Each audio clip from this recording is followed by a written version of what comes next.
There's a kind of damage that doesn't leave scars. No bruises, no shouting, no moment you can point to and say, that's when it broke me. It happens quietly. So quietly that by the time you feel it, it already owns you. One day you wake up and something feels off. You're still functioning, still working, still showing up. But the edge is gone. The certainty is gone. The man you used to be feels distant, like a memory that doesn't belong to you anymore. Here's the unsettling part.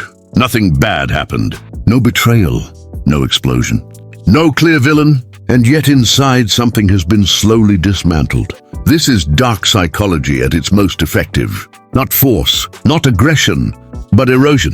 And the reason it works so well on men is that it hides inside something that looks normal, even loving. In the next part, I'll explain why the person closest to you has the most power to dismantle you without ever touching you. Here's the truth most men are never prepared for. Your mind is not an island. You don't build your sense of self in isolation. You build it in reflection, especially with the woman closest to you. She becomes a mirror, not because you're weak, but because intimacy wires the brain that way. When she looks at you with admiration, something inside you expands. When she trusts your judgment, you feel solid. When she desires you, you feel powerful without trying. And when that reflection changes, you change with it. That's where dark psychology quietly enters. Because she doesn't need to insult you. She doesn't need to attack you. All she has to do is stop reflecting strength back at you. The admiration fades. The warmth cools. The look in her eyes shifts from interest to evaluation. And before you realize it, you're no longer being yourself. You're watching yourself through her eyes. In the next part, I'll show you how this shift begins so subtly that most men never notice it happening. This is where the trap tightens, because the change doesn't arrive like a storm. It arrives like weather slowly cooling. At first, it's nothing. A delayed response. A distracted yeah. A look that lingers just a second too long, but not warmly. Your brain dismisses it. She's tired. She's stressed. It's not about me. That dismissal is the opening. Dark psychology thrives on micro-signals. Tiny cues that individually mean nothing, but together rewrite your self-image. The laugh that doesn't come anymore. The enthusiasm that feels forced. The way your words seem to land flat. You feel it, but you can't name it. And what you can't name, you can't confront. So you adjust. You soften your opinions. You explain yourself more. You try to be better. And without realizing it, you've stepped down from who you were to earn approval you once received freely. In the next part, I'll explain why trying harder actually makes everything worse. Here's the cruel paradox. The moment you start trying to earn what was once freely given, the dynamic flips. What you don't realize is that effort, in this context, sends a signal, not commitment, not love, but lower status. Dark psychology isn't about what's said. It's about what's communicated beneath the surface. When you try harder to gain approval, you silently admit you don't have it. When you over-explain, you imply your judgment isn't solid. When you seek reassurance, you announce uncertainty. And attraction doesn't survive that inversion. You were once the reference point. Now you're seeking permission. She feels it instantly, even if she can't explain it. The more you lean in, the more she pulls back. The more you give, the less valuable it feels. And here's the damage. You start mistaking effort for love and anxiety for connection. In the next part, I'll break down how this flips masculine polarity and quietly dismantles a man's core. This is where something fundamental collapses. Not confidence, not mood, but polarity. At the beginning, there was a natural order. You were grounded. You moved first. You didn't chase reactions. You created direction.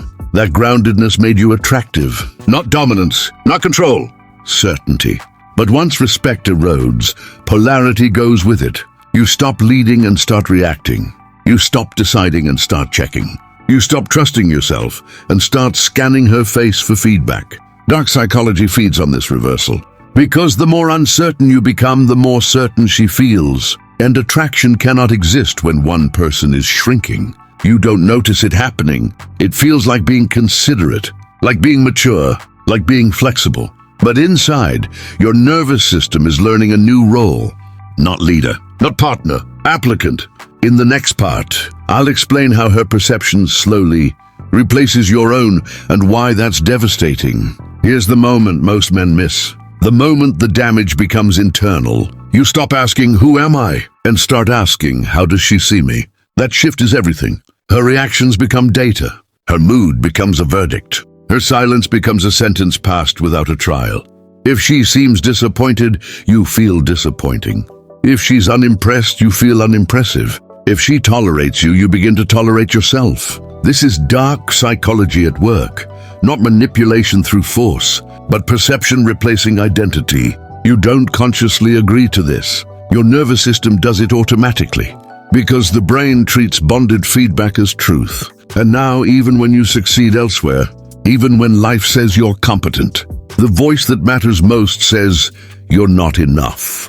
In the next part, I'll reveal why this destroys a man's drive and initiative without him realizing why. This is where everything slows down, not suddenly.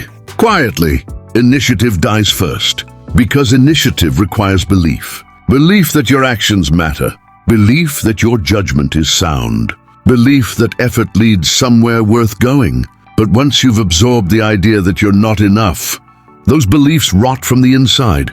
Why lead if your decisions are wrong? Why take risks if failure feels inevitable? Why push forward when success won't be acknowledged anyway? So you hesitate, then you pause, then you stop. From the outside, it looks like laziness, burnout, midlife drift. From the inside, it's learned helplessness. Dark psychology doesn't crush a man by attacking him. It convinces him he's incapable and lets him do the retreating himself. In the next part, I'll expose why men seem powerful in public but broken at home, and why that contrast is lethal. Here's the contradiction that confuses everyone around you. In public, you function. At home, you fade. At work, people listen when you speak. Your opinions carry weight. Your competence is assumed. Then you walk through your front door, and the atmosphere shifts. Your authority evaporates. Your confidence feels misplaced. The tone changes from respect to tolerance. The same man who leads meetings gets corrected over trivial details. The same man whose judgment is trusted gets subtly questioned in his own home. That contrast is devastating. Because deep down, you know public respect is conditional. Titles can vanish. Status can change. But home is supposed to be real. So when the place meant to validate you instead diminishes you, everything else starts to feel fake. In the next part, I'll explain why men don't recognize this as it's happening and why it's already advanced when they do. Here's why this goes unnoticed for so long. There's no explosion, no clear line crossed, just small adjustments that feel reasonable in the moment. Your brain is terrible at detecting slow decay. It's designed for sudden danger, not gradual loss. So each incident gets rationalized. She's stressed. She didn't mean it. It's not worth a fight. And each time your baseline lowers. Dark psychology works through normalization. What once felt unacceptable becomes familiar. What once hurt becomes routine. By the time you realize something is deeply wrong, you've already adapted to a diminished version of yourself. And the final stage is the most dangerous one. In the next part, I'll reveal the trap that makes men blame themselves and why it completes the destruction. This is where the trap finally closes. You stop looking at the relationship and start indicting yourself. You don't say, "Something is being done to me." You say, "Something is wrong with me." That's the final victory of dark psychology. When the source of the damage disappears from view and you become your own executioner, you replay her disappointment in your head. You criticize yourself in her tone. You punish yourself using standards you never agreed to. Even if she left tomorrow, the damage would stay, because the contempt has been fully internalized. But here's the twist most men never hear. If this was built slowly, it can be dismantled deliberately. Recognition is not weakness. It's the first act of recovery. The man you were isn't gone. He's buried, and buried things can be unearthed.